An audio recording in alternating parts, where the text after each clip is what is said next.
Bonjour, petite présentation du nouveau téléphone Doro, le Liberto 820, téléphone dédié essentiellement à une clientèle de seniors, mais pas que, car il fait tout comme un vrai smartphone. Il existe en deux couleurs, en blanc et en noir. Donc on retrouve sur le côté la touche appareil photo, la touche pour allumer ou arrêt et bloquer le clavier, volume plus ou moins, la prise pour le chargeur classique et la prise pour la jack. Et en dessous on va retrouver en fait les contacts ici de chaque côté pour le poser sur la station d'accueil qui est livrée avec.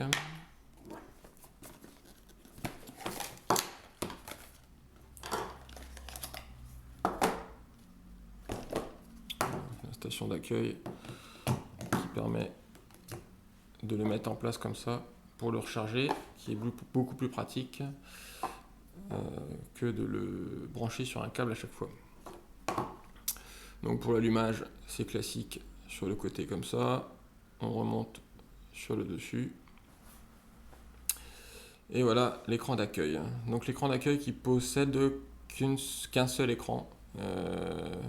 Car après, si on glisse, on va retomber sur les applications classiques.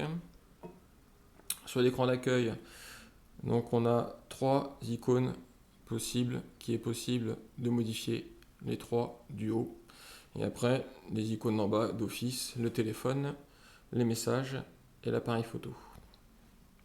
On retrouve une touche dédiée pour tout ce qui est application Google, que l'on peut modifier comme on veut. Mais ce n'est que les applications qui sont dédiées Google et la touche menu où on va retrouver toutes les autres applications téléchargées. Donc le téléphone, ça va rester classique, hein. On a le numéro, on a une grosse touche pour le répertoire en haut, une grosse touche pour le répondeur et une grosse touche pour la liste des appels. Tout ça, ça reste somme toute classique. Les messages aussi. Alors en fait, au début de chaque téléphone, vous verrez, il y a une petite notice pour chaque fonction, chaque icône que l'on appuie, qui peut apparaître à chaque fois, ou alors on peut cocher pour ne plus demander, et qui en fait explique le fonctionnement ou appuyer pour faire quoi. Ce qui pour donc une clientèle de seniors est assez pratique car c'est très bien expliqué et ça permet de se rentrer dedans très simplement. Donc sinon on retrouve une liste de messages que vous aurez par nom. Donc vous choisirez de rentrer dans tel nom pour apparaître la liste des messages par rapport à votre correspondant. Ou sinon on peut écrire un message comme ça, chercher un nom dans le répertoire, bon j'en ai mis qu'un, et après on tape. Le clavier d'origine est un clavier du SwiftKey, donc qui est très très intuitif et qui marche très très bien, qui est très simple pour écrire. On peut ajouter une photo en haut, indiquer le lieu où on est. Donc c'est vraiment très simple et très bien pensé. Hop, je ressors de là, l'appareil photo. Donc on appuie là, on le déclenche là, ou donc on peut le déclencher avec la touche sur le côté. Autofocus automatique, c'est du 8 mégapixels qui fait des très bonnes photos, qui est extrêmement rapide au niveau de la mise au point et de tout ça. Ça marche très bien aussi. Les applications, donc on peut paramétrer ses mails.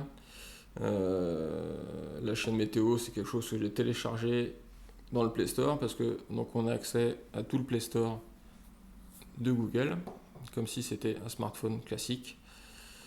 On peut aussi retrouver à la fin le Doro Manager, en fait, qui vous propose des applications donc dédiées.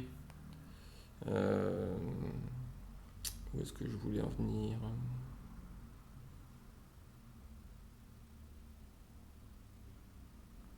les applications pardon, ouais, donc dédiées aux personnes seniors, mais aussi le Doro Manager permet que quelqu'un d'autre, vos enfants ou vos petits-enfants, paramètre votre téléphone à distance si le senior est perdu ou alors lui installe des applications ou autres.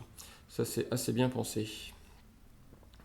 La fonction Internet classique où on va retrouver donc pareil une interface très simplifiée avec des favoris qu'on peut aussi paramétrer à distance.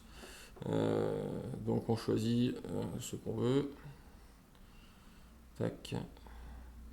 En plus c'est assez rapide, c'est assez fluide. C'est vrai que ça marche très très bien. Voilà, c'est digne d'un grand smartphone, il n'y a pas de souci.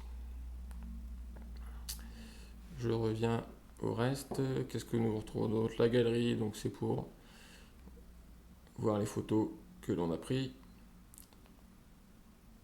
Le calendrier, le réveil, donc le Play Store on a vu. Les paramètres, donc on trouve des paramètres simplifiés aussi, hein, avec des grosses icônes, des gros boutons pour paramétrer le Wi-Fi, le Bluetooth, la localisation, le mode avion. Enfin, voilà, tous les trucs qu'on peut régler simplement et rapidement, mais on a quand même accès avec la touche tout en haut aux paramètres normal de chez Android. Donc là où on peut rentrer un peu plus en profondeur s'il y a des plus grosses manipulations à faire sur le téléphone.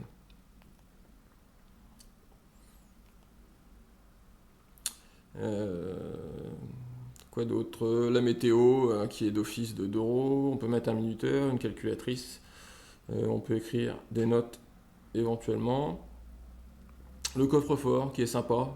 Si vous avez oublié votre code de carte bleue, en fait on peut le rentrer dedans. Hop, il suffit de retrouver un code à 3 chiffres. Tac, on ouvre. Voilà. Et du coup votre code de carte bancaire ou autre se retrouve là-dedans. Et du coup c'est bien pratique. Quand on n'a pas de tête, c'est bien sympa. La radio aussi, il faudra brancher le casque pour la radio. La musique aussi, MP3. Un enregistreur audio. Il y a une lampe aussi qui marche très bien. Hop, classique qu'on éteint ou qu'on allume. Avec des gros boutons. J'aime bien ces gros boutons là qui sont très pratiques. Qu'on retrouve un peu aussi un peu partout dès qu'il faut choisir. Le mode loop qui est bien sympa aussi. Qui permet en fait de grossir un texte donc, et qui marche très très bien. On peut aller très près. Il y a une bonne macro. C'est vraiment bien fait. Tout ça pareil pour une clientèle de seniors qui s'ils veulent voir des choses de près, c'est bien pensé. Il y a un jeu qui est livré avec, hein. Bien sûr on peut télécharger tout plein d'autres jeux comme on veut. Le fichier téléchargement et le gestionnaire de fichiers pour effacer. Ça reste de l'Android classique, chose qu'on ne voit pas trop souvent dedans. Et on retrouve aussi le guide utilisateur si on est perdu. Donc c'est une petite notice qui vous explique le téléphone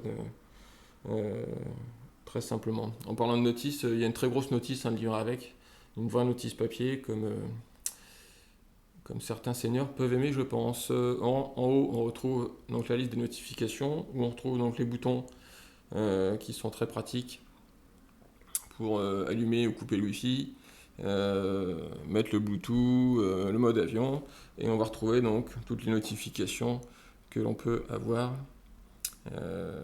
quand on reçoit des SMS, des mails, des choses comme ça. Voilà pour la présentation de ce téléphone. C'est un très bon téléphone, donc vraiment dédié aux seniors, mais comme je vous dis, qui peut aussi bien convenir à un utilisateur qui veut un téléphone très performant et à la fois simple, ce qui est chose pas courante par les temps qui courent.